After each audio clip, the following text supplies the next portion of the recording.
ఈరోజు చాలా బాధాకరం.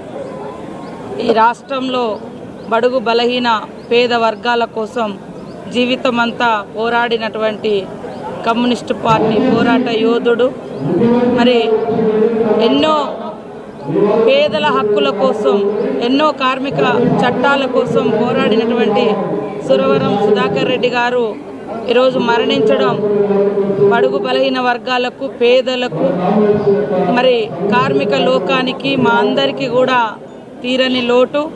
ఒక తరం ఇలా ప్రజా సమస్యల మీద తమ జీవితాంతం పోరాడినటువంటి ఇలాంటి తరం ఒక్కొక్కరు ఇలా నేల కొరుగుతుంటే ఒక రకమైనటువంటి ఆందోళన కూడా మాకు అనిపిస్తూ ఉంటుంది. ప్రశ్నించే గొంతులు తగ్గిపోతున్నాయి.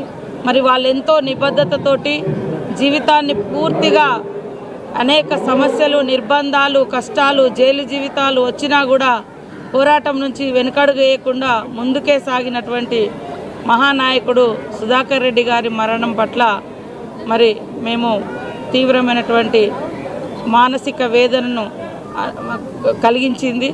వారి కుటుంబానికి సంతాపం తెలియజేస్తూ వారి యొక్క లక్ష్యము, వారి యొక్క ఆశయాలు తప్పకుండా రేపటి తరం నెరవేర్చే విధంగా ముందుకెళ్లాల్సినటువంటి బాధ్యత మనందరి మీద ఉందని తెలియజేస్తూ జోహార్ సురవరం సుధాకర్ రెడ్డి గారు.